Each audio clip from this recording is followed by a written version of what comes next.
Oos. Hey everyone, I'm Nigel from African Ancient Karate. Today we're going to look at footwork. Allah looking unmarked and unconcerned. Ali's nosebleed has stopped.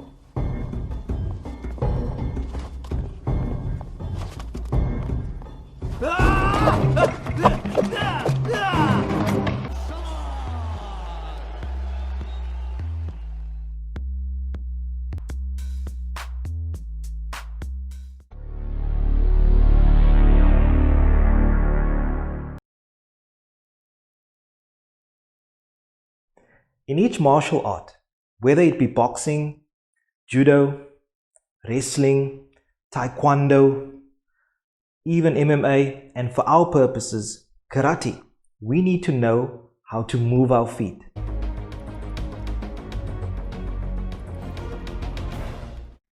Doesn't matter if you know all the punches, you know all the kicks, all the strikes and techniques.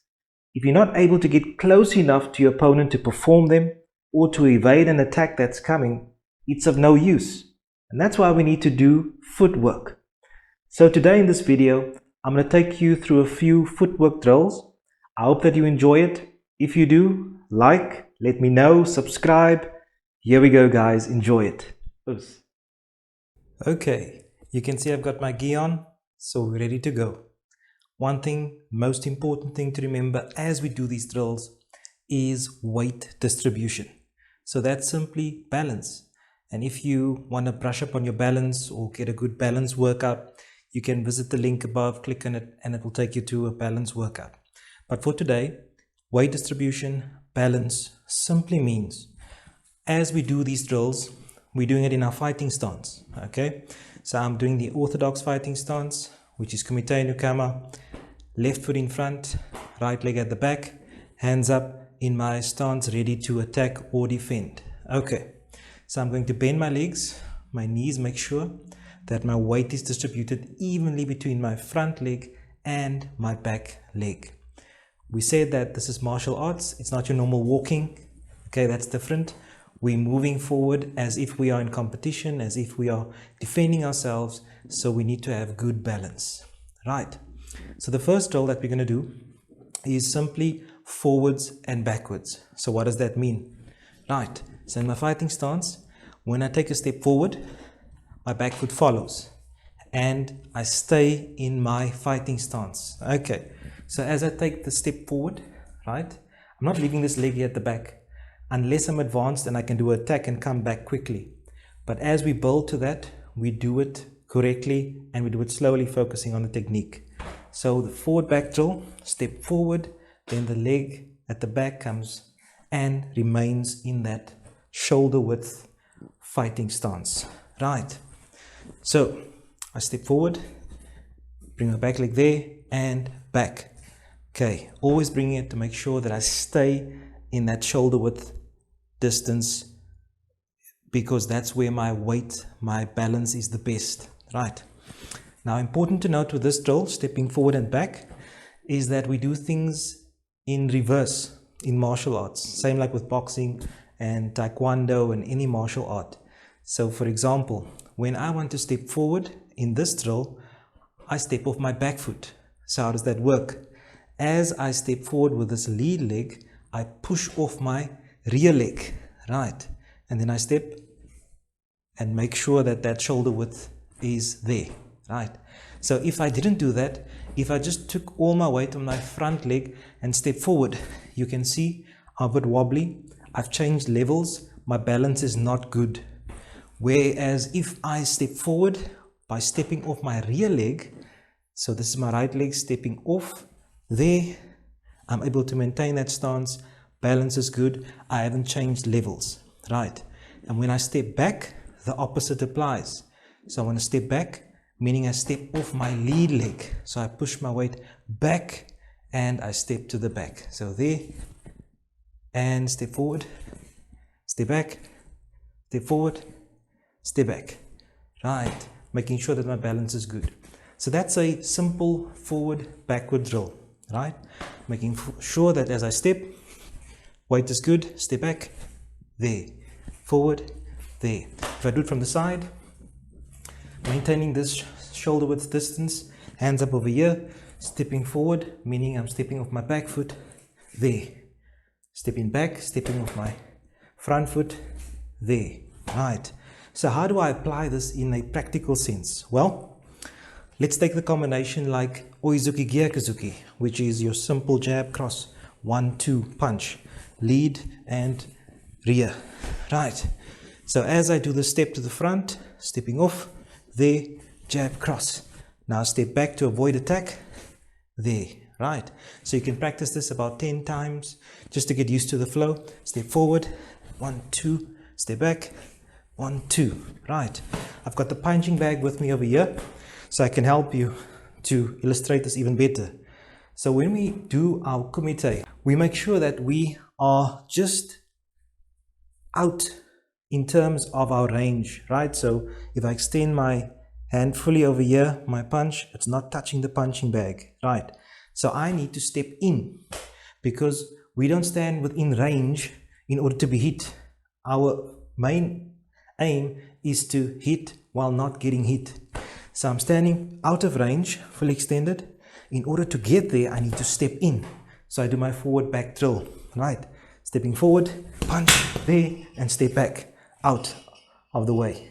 Stepping in again, step and back, right? Step and back.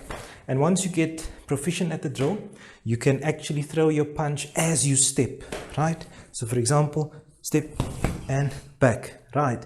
So instead of taking it slowly, stepping in, there and back, you throw the punch as you step, there, back.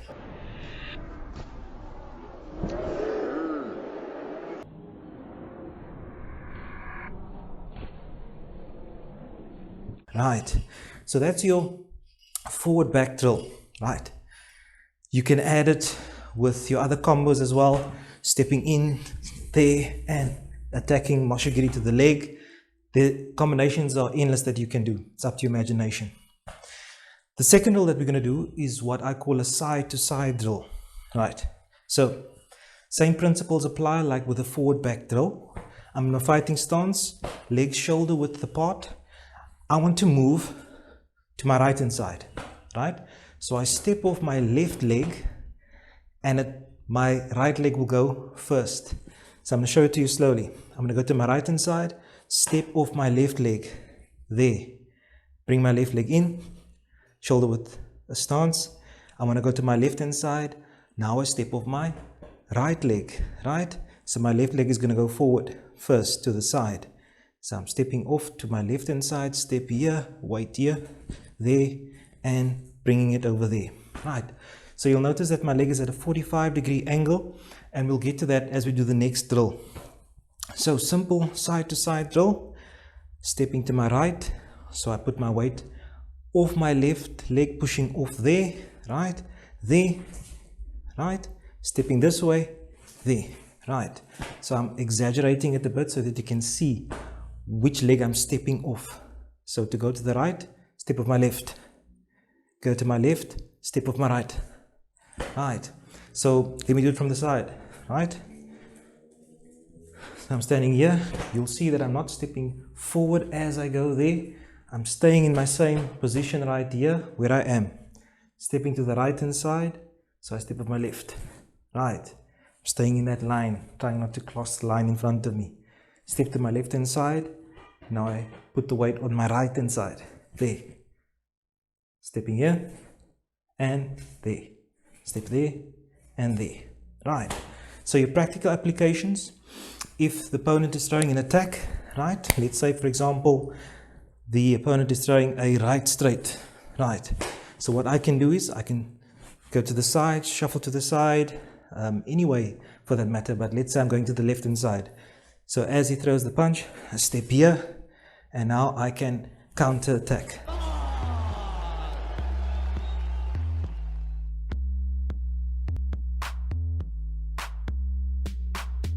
Right. Perhaps he throws a left straight front kick, which is a maigiri to me. I step out of the way, so I'm going to go this side now to my right hand side. Step here, there, and I can kick his leg as it drops. Can block it there and kick, right. Response will be quicker, there is much less chance of being hurt, and it will unbalance your opponent and give you an opportunity to counterattack. So your practical applications also end as like the first combination. For example, let's say I want to do a left Pawashigiri, which is a left roundhouse kick. And to avoid doing the wind up, bringing my leg back in order to get more power, all I do is I step to my right hand side there, and then I can throw that Mawashigiri there and come back. Right.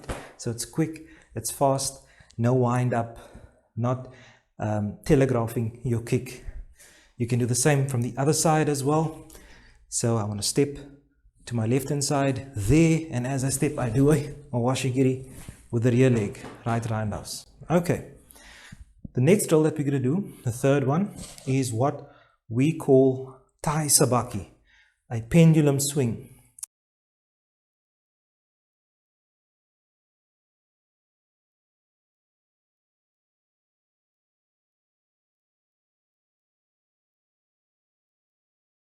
In boxing they call this an angle shuffle.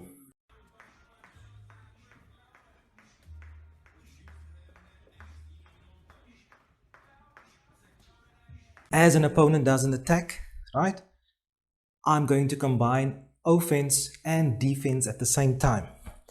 So all I do is, as I do this drill, and those who are doing African ancient karate will know this very well, I'm going to step to the opponent's blind side. So how do I do that? With my lead leg, I'm going to step 45 degrees to my left, right, and I'm stepping forward at the same time. Stepping forward 45 degrees. Now I'm still in the way, so I need to pivot out. So how do I do that? I pivot my rear leg 45 degrees this way, there, and I can then counter attack, right? So important to remember, this is not a side shuffle where I'm just stepping like this, right, to the side, because I want to get close. I want to do offense and defense at the same time. So I step 45 degrees there, pivot this right leg 45 degrees that way, and do an attack, right? I can do it from the other side as well. Let's say the opponent is throwing a left jab, right?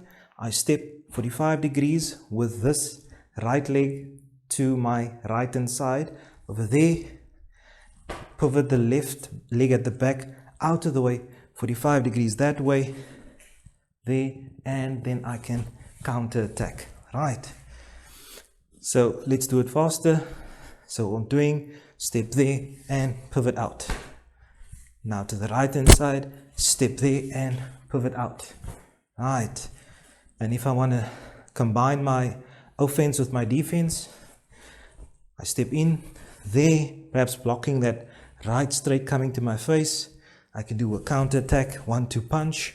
I can grab on his shoulder, hand behind the neck, and do a izagiri, throw him down. All right. So that's the third one. Okay, it's what we call Tai Sabaki, pendulum swing.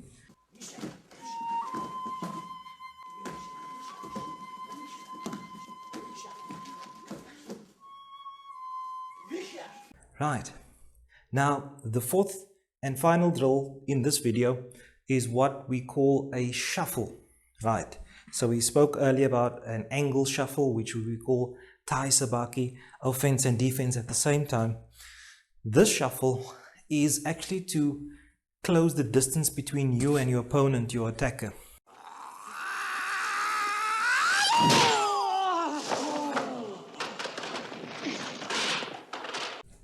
I'm out of range, so I need to get into range. So another way of getting into range is doing a shuffle step. Okay, and you'll see this common in your styles like Taekwondo, which is heavily a kicking based style, right? So from the front view, okay, it looks something like this. Okay, I step here, bringing my rear leg behind my lead leg there and doing my attack. So what I've actually done by doing the shuffle step is getting closer and being able to do my attack from within range. So what that looks like, I'll take the punching bag over here.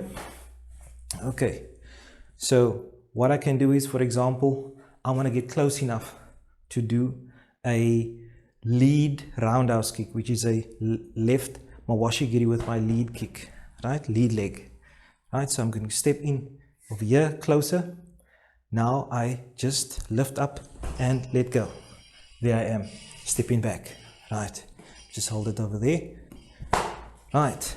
Okay, so I'm going to step in, and do an attack. Step out, step in, do an attack, step out. So the rear leg comes to where the lead leg was, there, and I lift up my leg over here so that I can do an attack, right? So if I do it fast, one movement, standing in my fighting stance, I'm not in range, you can see, not touching there, getting in range, stepping in, there, and back, right? Let's do it again, stepping in, there, and back, right? Benefits of the shuffle step: it's quick, it gets you within range. One of the slight disadvantages is that you'll probably end up in a side stance, right?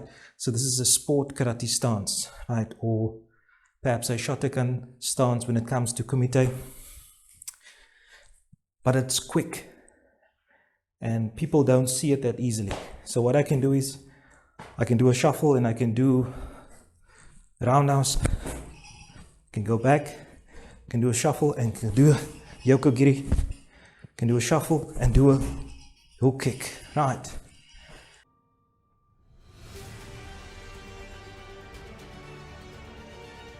One thing that also helps with your footwork, and it will help me as well, you can do some skipping. So I'm going to show you an example of skipping. I started out and I did 20 seconds continuous skipping, just a normal straight skip, and building my way up to 2 minutes, 3 minutes, resting for a minute or so. It builds up your calf strength, and that's what you're going to feel when you do these drills. You'll feel your calf muscles working. All your techniques start from the ground up. If your footwork is good, if you've got good strong calves, you can go the distance. So these 4 drills, you can do it slowly. You can start off going up to 30 seconds each one, taking a 1 minute break, doing the next one. Try and build up to 2 minutes or 3 minutes. You can do this as a warm-up. You can do this as a technique. Try and add your combos to each one.